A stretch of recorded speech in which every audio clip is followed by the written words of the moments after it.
With whom does Shriji Maharaj get along? Murji Brahmachari served Shriji Maharaj with great devotion. Once in Bhadra, Shriji Maharaj gave Murji Brahmachari his mojri, or his shoes, and instructed him, "Apply oil to these shoes yourself. Do not give them to anyone else." Following Shriji Maharaj's ajna, Murji Brahmachari began oiling the mojri. At that moment, Vashram Bhai arrived and requested, "You serve Maharaj daily, so allow me to do this seva today."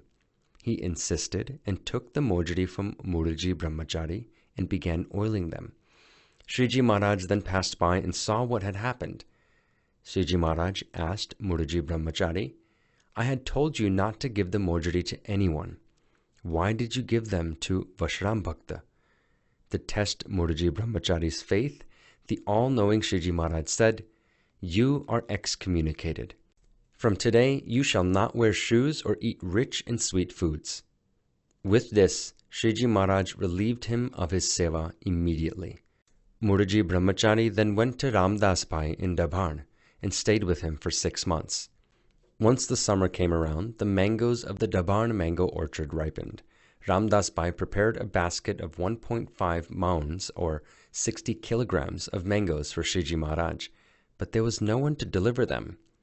Murji Brahmachari immediately volunteered, saying, "Give it to me. I will take it." Despite the scorching summer heat, he walked barefoot to Gadara, carrying the heavy basket of mangoes.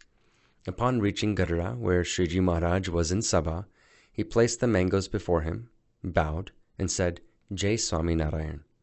But Shriji Maharaj turned his face away and did not respond.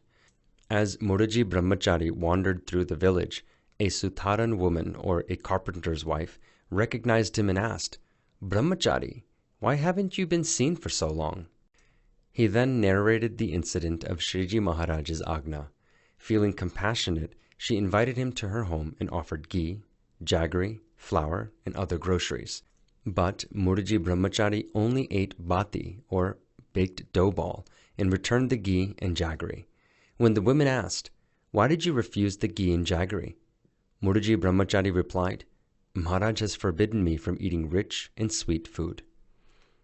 Even while excommunicated, he faithfully adhered to Shriji Maharaj's penance for 6 months. This demonstrated the extraordinary divinity he had in Shriji Maharaj. Seeing his devotion, the woman took him to Shriji Maharaj and, while scolding, asked, "Maharaj, how have you become so merciless? This Brahmachari walked barefoot for 60 miles in this scorching heat to bring you mangoes, and you didn't even greet him?" Shriji Maharaj smiled and said, "I have nothing against him. Call him here." Hearing this, Murji Brahmachari was instantly reinstated in Shriji Maharaj's seva. He immediately prepared and served Maharaj ras and rotli, bringing joy to Shriji Maharaj once again. Despite being tested through humiliation and hardship, Murji Brahmachari never wavered, never felt distressed, and maintained unwavering bhakti of Shriji Maharaj. That is why Bhagwan Swaminarayan praised him, saying, "This Brahmachari never wavers in his faith, which is why I have a deep connection with him and get along with him." How can we connect with Bhagwan and the Gunatit Sant? Shriji Maharaj states in the Vachnamrut, in Gadara section number 1, 76, "A true Satsangi is a person who remains totally undisturbed until the end of his life, regardless of whatever stern commands I may impose, even if I compel him to forsake his preferences and enforce my own. In fact, I effortlessly and naturally develop affection for such a devotee." If we cultivate such unwavering faith and maintain divinity in all his actions, then Shriji Maharaj and the Satpurush will always remain connected with us. Satsang above all. In the village of Sundaryana resided Himraj Shah, a wealthy merchant of the Mod Vanik community. Himraj Shah was a devoted leader of the Vaishnav tradition and a follower of Vallabh Swami. Among his 3 sons, the eldest, Vanasha, embraced the Swaminarayan Satsang. Whenever Vanasha spoke to his father about the greatness of Bhagwan Swaminarayan, Himraj Shah would firmly respond, "Vallabh Swami is the only true Swami. All others are divine, but secondary. Himraj Bai held this conviction firmly. Once, Yogmurti Gopalanand Swami visited Sundaryana. Himraj Shah had no intention of meeting him, but due to his expertise in Ayurveda, he naturally felt inclined to serve Swamis. Varnasha cleverly invited his father to the mandir under the pretense of checking Gopalanand Swami's health. Himraj Shah sat beside Swami and placed his hand on Swami's wrist to check his pulse. But to his astonishment, he could not detect a pulse anywhere. Each time he attempted to find Swami's pulse on his hands, feet, throat, or chest, it seemed to disappear. This experience shocked Himraj Shah. He realized that this was no ordinary man, but a perfect yogi with Ashtanga Yoga mastery. He thought, if a disciple possesses such divine powers, then surely his guru, Swaminarayan, must be Bhagwan himself. Himraj Shah bowed to Gopalanand Swami with firm conviction, embraced the Swaminarayan Satsang. Himraj Shah bowed to Gopalanand Swami and, with firm conviction, embraced the Swaminarayan Satsang. From then on, Himraj Shah began worshipping the manifest Purushottam, Sri Swaminarayan Bhagwan. However, his relatives and community disapproved. They tried to convince him to renounce Swaminarayan, but failed, as he remained firm in his conviction. Seeing his unwavering resolve, the community leaders decided to excommunicate him. They decreed that no one should interact with him, conduct business with him, or attend any family events. Thus 6 years passed in isolation. As Himraj Shah's final moments approached, he called his 3 sons, Varnasha, Punjasha, and Jetasha, along with his nephew, Bhagasha. He advised them, "This world is temporary. Stay patient, remain fearless, and hold on to satsang with unshakable faith. Always act in a way that pleases Shriji Maharaj." Saying this, he left his body while remembering Bhagwan Swaminarayan. When it was time for Himraj Shah's final rites, his sons sent invitations across villages and made elaborate preparations. They purchased ghee, sugar, and jaggery in large quantities. Seeing this, the community elders arrived with a warning. "If you include satsang in the final rites, we will excommunicate you too, and the rituals will be ruined. Remove your kanti, and everyone will attend." Varnasha boldly replied, "No one abandons their mansion out of fear of mosquitoes. Likewise, we will never abandon Swaminarayan, nor will we remove our kanti. Our faith is as dear to us as our heads." Hearing this, the community leaders proposed another compromise. "At least remove your kanti just for the day of the ceremony. If not, then stay hidden in a room until the guests finished eating." But the brothers stood firm. They declared, "Even if the earth itself collapses, we will never leave satsang." Therefore, the community leaders sent letters to all surrounding villages, warning, whoever attends Himraj Shah's funeral will be excommunicated. Upon learning of this injustice, Varnasha sent his nephew, Hirabhai, and Bhagabai to Gadpur to inform Shriji Maharaj. Hearing about their unshakable faith, Shriji Maharaj was moved to tears and said, "These brothers have given up their community for us and have taken such a firm stand." Saying this, he immediately traveled to Sundaryana with his swamis and devotees. For several days, the 3 brothers prepared a variety of delicious meals for Shriji Maharaj, the swamis, and the devotees, lovingly serving them.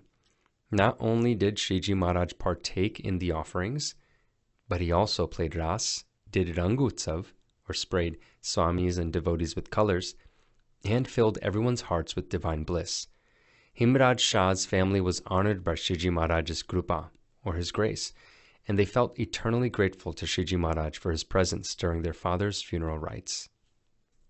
Satsang is our true and divine family. Shriji Maharaj and Swami are our real parents, and the Swamis and devotees are our closest relatives. Having received such an invaluable family, should we ever forsake it for worldly relationships? Let us never allow our faith to weaken, for losing such a rare and divine satsang would be an immeasurable loss. Addicted to serving. One morning in Gadpur, as devotees were making their way to Akshar Ordi for their daily darshan of Shriji Maharaj, they noticed an unpleasant sight. A dog had soiled the very platform where Sriji Maharaj would sit. Seeing this, people murmured among themselves, "Oh no, the very spot where Maharaj sits for Katha has been dirtied. Where will Maharaj hold the Sabha now? This is terrible. But what can be done? Dogs act according to their nature." Despite the filth being in plain sight, the devotees only discussed it, expressed their displeasure, and walked away.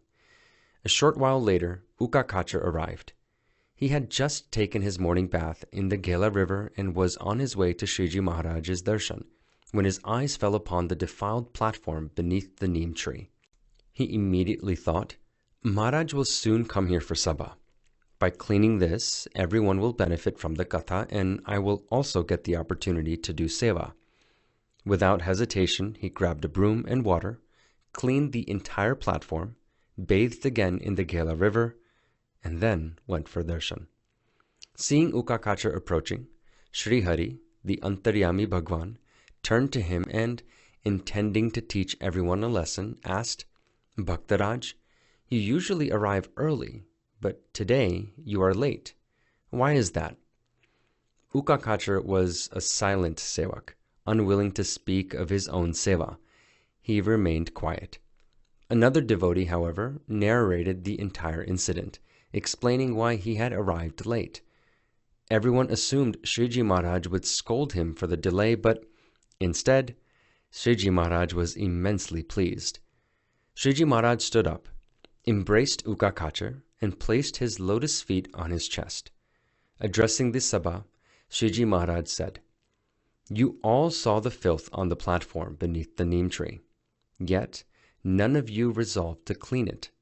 Only one who truly understands my glory and has a heart for seva could perform such seva as Ukakachar did today." Every morning, he and his wife would wake up early, bathe, perform their puja, and then sweep the entire road from Dada Kachar's darbar to Unmat Ganga, carefully removing stones and thorns to ensure that Swamis and Sriji Maharaj could walk without discomfort. During summer, after sweeping, he would sprinkle water along the path to keep the ground cool for those walking barefoot. This habit of selfless seva became his very nature. Ukakachar recognized the greatness of all Swamis and devotees of Sri Hari and dedicated himself wholeheartedly to seva, seeking only Sriji Maharaj's Rajipo. Thus, Ukakachar's name is remembered in the Swaminarayan Sampradaya for his selfless service and humility. So pleased was Sri Hari with his seva that in Vachanamrut Garira section 2, number 25, Sriji Maharaj says, "Just as Ukakachar has become addicted to serving the Swamis, in the same way, if one becomes addicted to serving God and his sant to the extent that one would not be able to stay for even a moment without serving them, then all of the impure desires in one's antakaran will be destroyed." How often do we come across opportunities to do various sevas in our mandir? But instead of taking ownership of them, do we think, "Oh, that's the kitchen team's job. That's the facility team's responsibility. And that's for the maintenance crew. That's for the sabha coordinators," and walk away? Or do we, like Ukakachar, seize the moment, recognize the mahima of seva, and serve selflessly, with devotion, humility, and the sole intention of pleasing our Guru and Bhagwan? By seizing such opportunities for seva with faith and sincerity, we will experience the true fruits of selfless service. A bhakta with Suradbhav is my very heart. Jinabai was a devotee with a deep understanding of Sri Hari's divine glory. He equally revered all devotees of Sriji Maharaj. Once during a visit to Mangrol for some work, Jinabai heard of the severe illness of Kamarshi Vaja, a fellow devotee of Sriji Maharaj. Moved by concern, he immediately went to check on him. What he saw pained him deeply. Kamarshi Bhai was bedridden, unable to care for himself, and his bodily functions were confined to the very bed he lay on. No one had been cleaning up after him, and flies swarmed over his frail body. Seeing Jinabai, Kamarshi Bhai broke into tears. Jinabai asked, "Why are you in such a state?" With sorrow, Kamarshi Bai replied, "No one is willing to care for me, and this is my fate. I only wish Maharaj would take me to Dham now."